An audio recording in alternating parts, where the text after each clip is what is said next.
Good morning all students. आज हम पढ़ने जा रहे हैं फाउंडेशन कोर्स फर्स्ट ईयर की हिंदी भाषा ना। आप लोगों को याद होगा कि हमने पिछली बार फाउंडेशन के अंतर्गत मैथिली शरण गुप्त, प्रेमचंद, शरद जोशी, वैचारिक, आचार्य रामचंद्र शुक्ल, रामधारी सिंह दिनकर, इनका परिचय पढ़ा था और इन सब चैप्टर्स के हमने ऑब्जेक्टिव्स भी किए थे। मैंने सभी के आपको चैप्टर समझाए थे, सभी का कॉन्सेप्ट आपको समझ में आ गया था और मैंने समझाया था। और उसके बाद उसी का हमारा एक चैप्टर बाकी था जिसका नाम है आदि शंकराचार्य जीवन व दर्शन। आदि शंकराचार्य जीवन व दर्शन। आज हम आदि शंकराचार्य जी के जीवन और उनके दर्शन के बारे में पढ़ेंगे। उन्होंने उनके जीवन में किस प्रकार से प्रगति हासिल की, उनका मेन उद्देश्य क्या था, उनका दर्शन क्या था, उन्होंने किस चीज पर रिसर्च की, तो आज हम इस चीज को समझेंगे। तो सबसे पहले है आदि शंकराचार्य के जीवन वृत्त पर प्रकाश डालिए। आपको ये मिलेगा 69 पेज के ऊपर आदि शंकराचार्य के जीवन वृत्त पर प्रकाश डालिए। तो आदि शंकराचार्य जी जो थे वे एक बहुत महान रचनाकार थे, जिन्होंने कि अपने जीवन में एक जो उनका व्यक्तित्व था महापुरुषों वाला था, जिन्होंने मानव जाति को ईश्वर की वास्तविक सत्ता को समझाने की कोशिश की। उन्होंने ये बताया, यह दर्शाया कि जो मनुष्य जीवन है वो बहुत कठिन है, लेकिन उसके उस जीवन के अंतर्गत जीवन में जैसे जैसे हम आगे बढ़ते हैं उसमें अनेक परेशानियों का हमें सामना करना पड़ता है।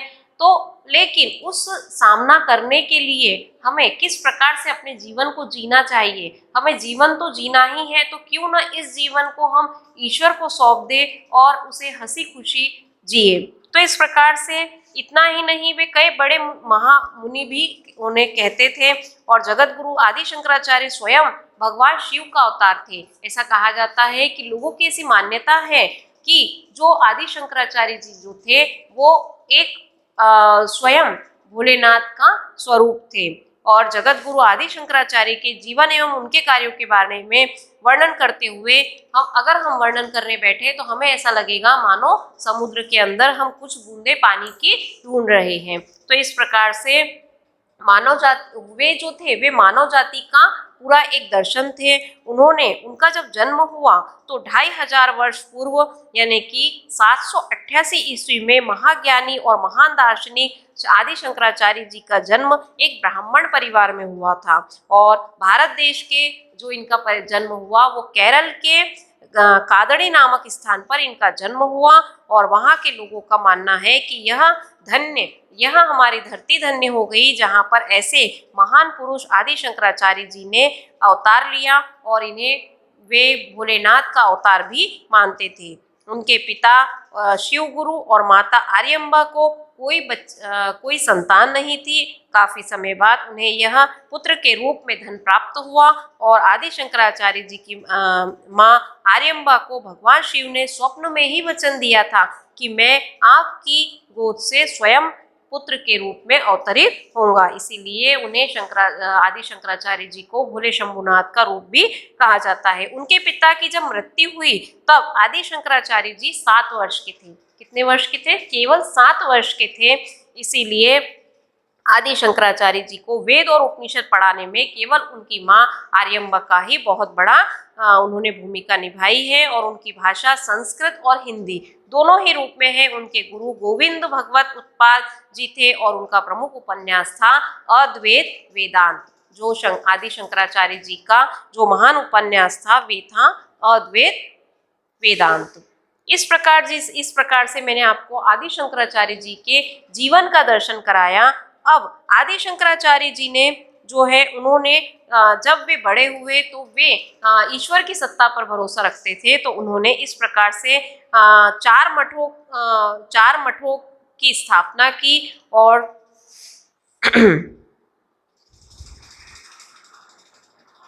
4 मठों की स्थापना की, जिसमें से 3 प्रमुख स्तर है।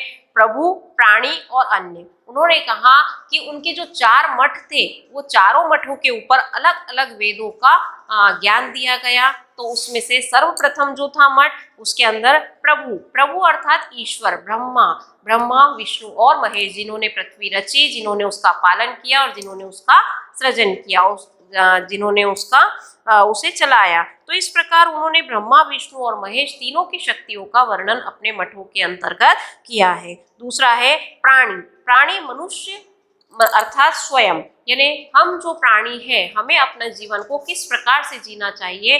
अगर कोई परेशानी आए तो उसमें हमें घबराना नहीं चाहिए और हमें पूरे साहस पूर्वक उस परेशानी का सामना करना चाहिए। तो इस प्रकार से उन्होंने मनुष्य की स्वयं अंतरात्मा का भी इसमें महत्व बताया है। अन्य अर्थात संसार में मनुष्य के अलावा अनेक प्राणी हैं, जैसे जीव जंतु है और पेड़ पौधे हैं, प्राकृतिक सुंदरता है। इन सभी का वर्णन उन्होंने तीसरे रूप में किया है। इस प्रकार से तीनों को मिलाकर भक्ति, योग और कर्म को जोड़ दिया गया है। उसके अंतर्गत ईश्वर की सत्ता का वर्णन किया गया है।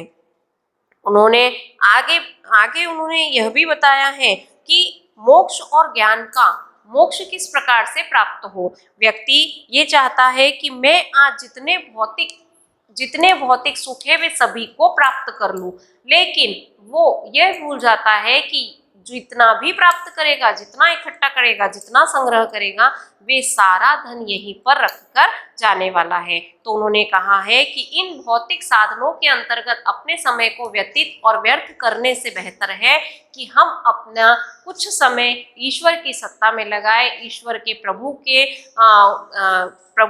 की पूजा पाठ में लगाएं। इस प्रकार से उन्होंने, और वही एक मोक्ष और ज्ञान का साधन है। जो ज्ञान है वही मोक्ष का साधन है और बिना ज्ञान के मोक्ष की प्राप्ति नहीं की जा सकती। शंकराचार्य जी के उन्होंने जो अद्वैत वेदांत दर्शन की अवधारणा की है, तो वो अद्वैत वेदांत क्या है यह बताया गया है कि जो अद्वैत दर्शन है, अद्वैत का अर्थ होता है कि उन्होंने तीन बातों के अंदर इस अद्वैत वेदांत को विभाजित कर दिया गया है। पहला है तत्व की मीमांसा, दूसरा है ज्ञान मीमांसा और तीसरा है आचार दर्शन। जैसा कि मैंने आपको बताया, प्रभु, प्राणी और अन्य, इन तीनों के अंतर्गत ही उन्होंने अद्वैतवाद का सिद्धांत का निर्माण किया है। उसी में तत्व मीमांसा अर्थात जो भी प्रकृति के अंदर भौतिक साधन है, उसी के अंतर्गत व्यक्ति खोया हुआ रहता है और उसी को इकट्ठा करने में लगा रहता है, लेकिन अंत में यही होता है कि उसे यहीं पर सब कुछ छोड़कर जाना पड़ता है। इसके लिए उन तत्वों की मीमांसा न करते हुए वे कहते हैं कि मनुष्य को केवल सच्चिदानंद ईश्वर में ही अपना मन लगाना चाहिए। दूसरा है ज्ञान मीमांसा अर्थात आत्मा के ऊपर उन्होंने बल दिया है और कहा है कि व्यक्ति को केवल अपनी आत्मा की ही बात सुनना चाहिए और कोई भी कार्य ज्ञान के अंतर्गत अपनी आत्मा को साक्षी रखते हुए करना चाहिए। उसे किसी भी कार्य को भूल कर भी कोई गलत कार्य नहीं करना चाहिए। और आचार दर्शन, और अंत में आता है आचार दर्शन अर्थात निर्गुण और सगुण भक्ति, है ना। जब व्यक्ति भक्ति करता है तो उसे निर्गुण और सगुण दो प्रकार की वह भक्ति करता है। जिस प्रकार से अगर वह ईश्वर को साक्षी रख के करता है तो सगुण भक्ति करता है, और अगर वो निर्विकार रूप से बिना मूर्ति के पूजन करता है तो वो निर्गुण भक्ति करता है। इस प्रकार से उन्होंने दोनों ही प्रकार की निर्गुण और सगुण भक्ति को महत्व प्रदान किया है। अतः उन्होंने विद्या के प्रकारों का भी संक्षेप में वर्णन किया है और उपनिषदों ने भी कहा है कि तत्वमसि तथा सो अस्मि, इस कथन सो अस्मि अर्थात तत्व जो है वही तुम वही हो और जो तुम हो वही मैं हूँ।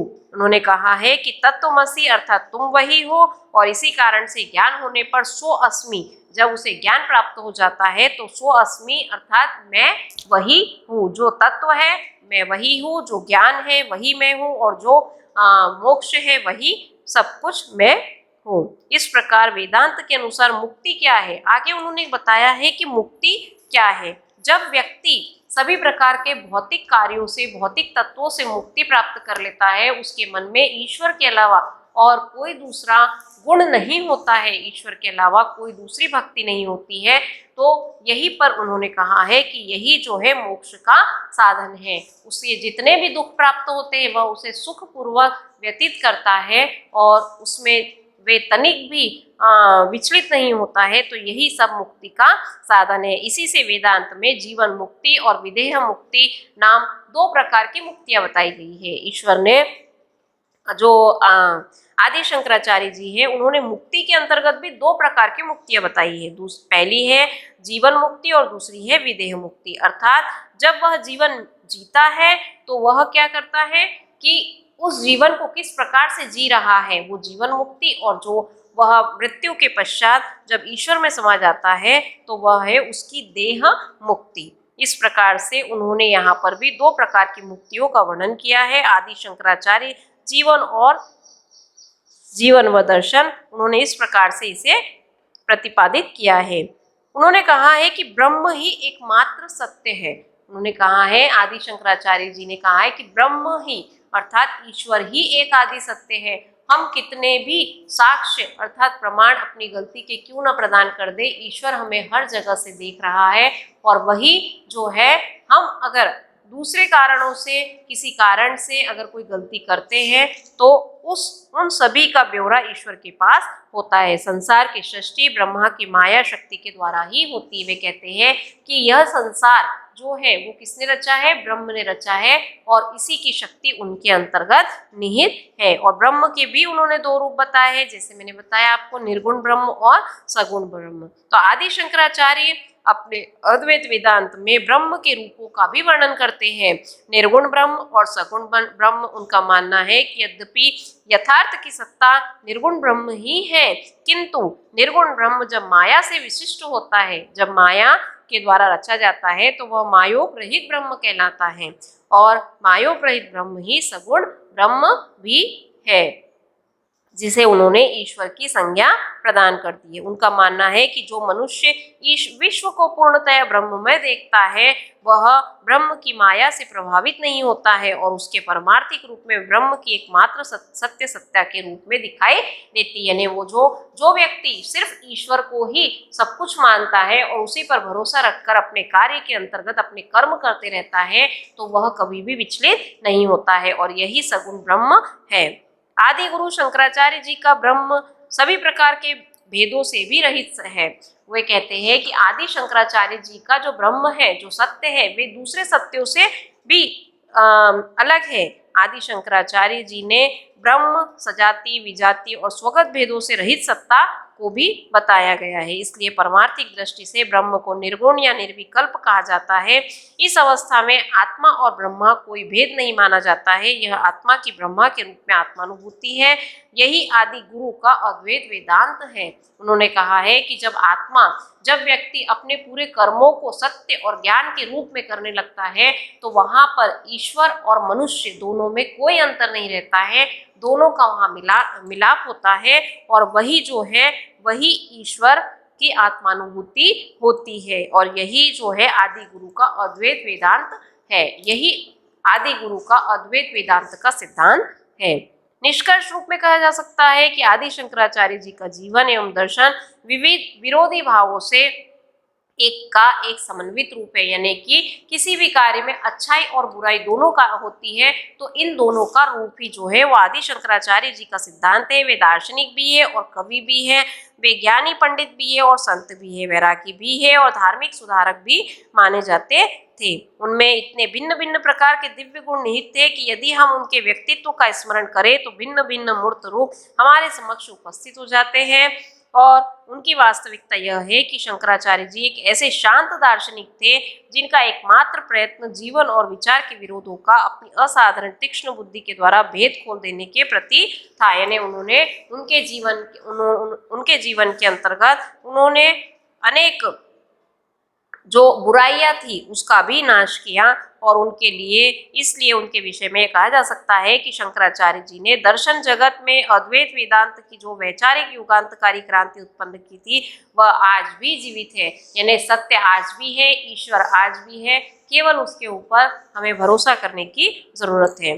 तो इस प्रकार से मैंने आपको जो है आदि शंकराचार्य जी का ये चैप्टर थोड़ा कठिन था, इसकी लैंग्वेज भी कठिन है, तो इसे मैंने आपको सरल भाषा के अंतर्गत इसे समझाया है।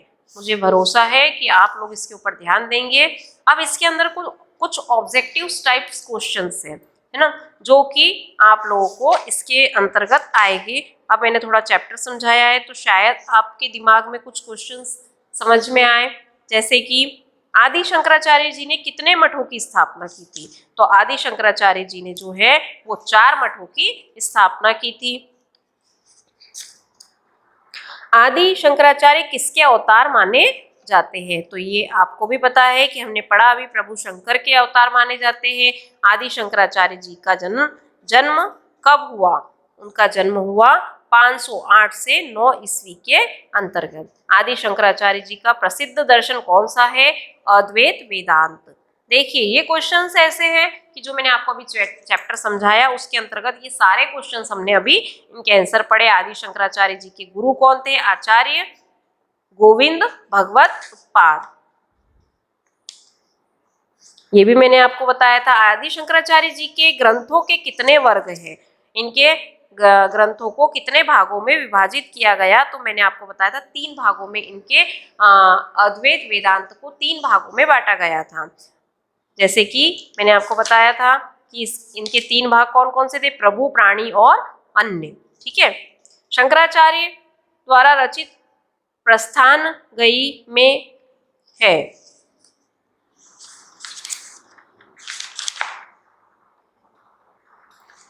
तो इसका है स्मृति प्रस्थान। श्रृंगेरी पीठ की स्थापना किसने की थी? श्रृंगेरी पीठ की स्थापना जो है वो शंकराचार्य जी ने के द्वारा की गई थी। शंकराचार्य जी की माता का नाम क्या था? इनकी माता का नाम जो था वो है विशिष्टा, और इनके पिता जो थे शिव गुरु शंकराचार्य जी के कौन थे? इनके पिता थे। प्रस्थान गई किस श्रेणी में आता है? प्रस्थान गई भाष्य श्रेणी में आता है। और शंकराचार्य जी के अनुसार परमार्थिक सत्ता जो है वो एक होती है। परमार्थिक अर्थात ईश्वर की जो सत्ता है वह केवल एक ही है। शंकराचार्य जी ने संन्यास कब लिया था? कौन सी उम्र के अंतर्गत उन्होंने संन्यास लिया था? तो 8 वर्ष में उन्होंने संन्यास ले लिया था। और वेदांत कहा जाता है उपनिषदों को। जो उन्होंने अद्वैत वेदांत की स्थापना की, तो वेदांत किसे कहा जाता है? उपनिषद, यानी उन्होंने उपनिषदों की स्थापना की थी। आदि शंकराचार्य जी कितनी आयु तक जीवित रहे? उनकी आयु केवल 50 वर्ष की रही होगी। सॉरी, उनकी आयु जो है वो 32 वर्ष रही थी। आदि शंकराचार्य जी ने कितने ज्योतिर्लिंगों की स्थापना की? आदि शंकराचार्य जी ने 12 ज्योतिर्लिंगों की स्थापना की। जो भोले शंभुनाथ के 12 ज्योतिर्लिंग कहे जाते हैं, उन सभी की स्थापना आदि शंकराचार्य जी द्वारा की गई थी। श्रृंगेरी मठ कहाँ पर है? दक्षिण भारत के अंतर्गत श्रृंगेरी मठ कहा गया है, की स्थापना है। वैशेषिक दर्शन किसका है? वैशेषिक दर्शन क्या कर्णादि, गौतम, जैमिनी या व्यास का है? तो उन्होंने कहा है कि वैशेषिक दर्शन है कर्णादि का है। शंकराचार्य जी ने माँ को अद्वैत दर्शन समझाने के लिए किस ग्रंथ की रचना की? उन्होंने तत्व शोध, यानी उन्होंने, यहाँ पर मैंने आपको बताया था कि तत्व दर्शन,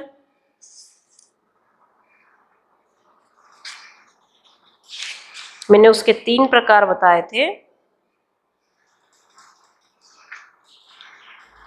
ये तत्व मीमांसा, ज्ञान मीमांसा और आचार दर्शन, ये उन्होंने उनके 3 पहलू बताए थे। तो यहाँ पर उन्होंने कहा है शंकराचार्य जी ने माँ को अद्वैत दर्शन समझाने के लिए किस ग्रंथ की रचना की थी? तो उन्होंने तत्व शोध ग्रंथ की रचना की थी। आदि शंकराचार्य जी द्वारा स्थापित श्रृंगेरी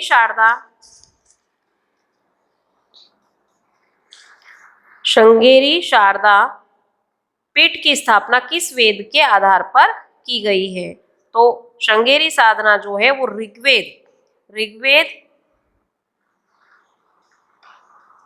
ऋग्वेद के आधार पर की गई है। श्रृंगेरी शारदा पीठ की स्थापना ऋग्वेद के 4 वेद होते हैं, ऋग्वेद, यजुर्वेद, सामवेद और अथर्ववेद, तो उन्होंने इसकी स्थापना ऋग्वेद के आधार पर की गई है। शंकराचार्य जी ने वेदांत के किस सिद्धांत का प्रतिपादन किया? बौद्ध दर्शन का, न्याय दर्शन का, द्वैत दर्शन का या अद्वैतवाद है ना, जो कि हमने पढ़ा कि उनका अद्वैतवाद वेदांत की उन्होंने स्थापना की थी।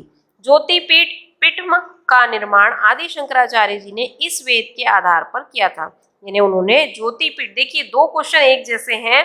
आदि शंकराचार्य जी द्वारा स्थापित श्रृंगेरी शारदा पीठ की स्थापना किस वेद के आधार पर की गई थी और ज्योतिपीठ की स्थापना किस वेद के आधार पर की गई?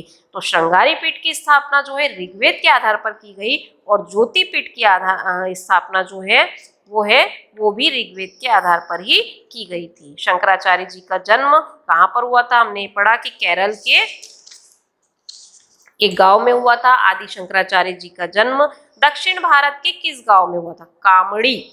हमने पढ़ा यहाँ पर कि आदि शंकराचार्य जी का जन्म जो है वो कामड़ी अर्थात कालपी है ना के आधार पर के गांव में हुआ था। आदि शंकराचार्य जी के नाम के आगे कौन सा पवित्र विश्लेषण स्वतः जुड़ गया?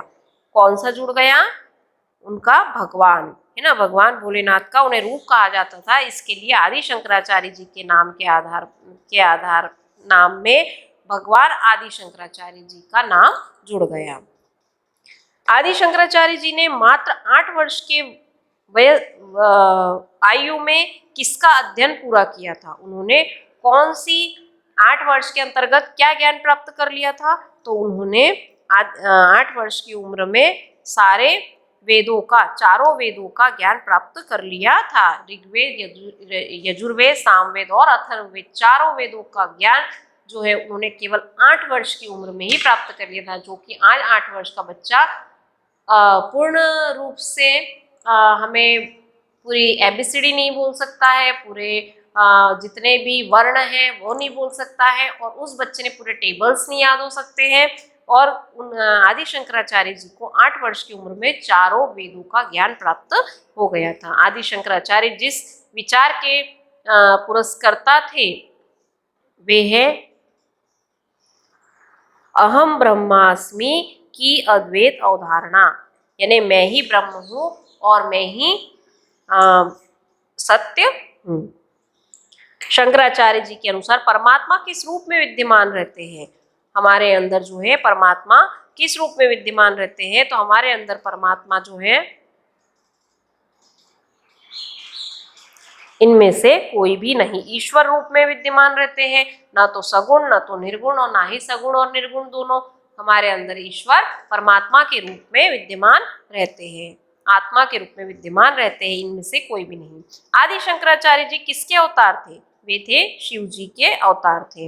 अद्वैत सिद्धांत के प्रवर्तक दार्शनिक हैं आदि शंकराचार्य, मध्याचार्य, गोविंदाचार्य और वल्लभाचार्य। अद्वैत सिद्धांत के जो प्रवर्तक है वे है आदि शंकराचार्य। ब्रह्मसूत्र भाष्य के रचनाकार का नाम? ब्रह्मसूत्र भाष्य के रचनाकार का नाम है आदि शंकराचार्य। उन्होंने आदि शंकराचार्य जी ने ही ब्रह्मसूत्र भाष्य की भी रचना की है। आश्रम व्यवस्था कितने प्रकार की होती है? मैंने आपको बताई थी कि आश्रम व्यवस्था जो है वो 3 प्रकार की होती है। सही युग्म बनाइए। साकेत,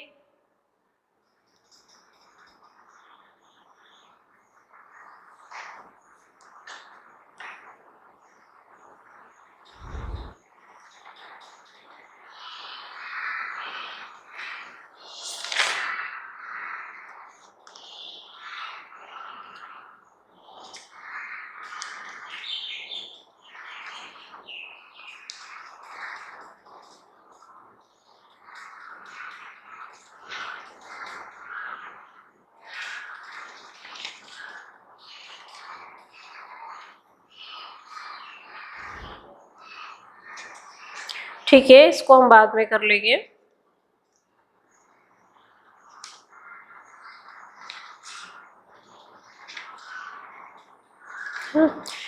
35 क्वेश्चन के ऊपर आ जाइए, इसको हम बाद में देखते हैं। 33 और 34 को हम बाद में करेंगे। 35 को देखते हैं। आदि शंकराचार्य जी को किस आयु में सभी ग्रंथों का ज्ञान प्राप्त हो गया था? उनको कौन से वर्ष में ज्ञान प्राप्त हो गया था? 16 वर्ष की आयु में ही उन्हें सारा ज्ञान प्राप्त हो गया था। उसके बाद है शंकराचार्य जी के गुरु का नाम गोविंद भगवत पाद, गोविंदाचार्य। आचार्य शंकर किस मत के अनुयायी थे? आचार्य शंकर जो थे वे शैव मत के अनुयायी थे। ब्रह्मसूत्र के रचयिता कौन थे? ब्रह्मसूत्र के रचयिता आदि शंकराचार्य जी ही थे। आदि शंकराचार्य जी ने कितने पीठों की स्थापना की? आदि शंकराचार्य जी ने, मैंने ये वाला क्वेश्चन भी आपको बताया था कि 4 पीठों की स्थापना की थी। आदि शंकराचार्य जी का जन्म कब हुआ? ये हुआ था 788 ईस्वी में आदि शंकराचार्य जी का जन्म हुआ था। आदि शंकराचार्य जी की मृत्यु कितनी आयु में हुई? ये भी आपको बताया था कि इनकी आयु जो है वो 32 वर्ष की आयु में ही हो गई थी। बहुत अल्प आयु जिए, लेकिन जितना जिए वे बहुत अच्छी तरीके से उन्होंने अपना जीवन व्यतीत किया। ब्रह्म सत्यम जगुन मिथ्या किसका सिद्धांत वाक्य है? आदि शंकराचार्य जी का। ठीक है। पहले पहल किस ऋषि ने विंध्याचल क्षेत्र को पार करके दक्षिण के लोगों को अपना संदेश सुनाया था? सबसे पहले जो है वे अगस्त्य ऋषि ने, पहले पहल अगस्त्य ऋषि ने विंध्याचल क्षेत्र को पार करके दक्षिण के लोगों को अपना संदेश सुनाया था। देखिए, जो बताया गया है कि जो आदि शंकराचार्य जी भी जो है वो दक्षिण के ही रहने वाले थे, और वही के जो है अगस्त्य ऋषि भी ने भी जो दक्षिण के लोगों को ही अपना संदेश सुनाया था। राम अवतार चरित्र किस भाषा की रामायण है?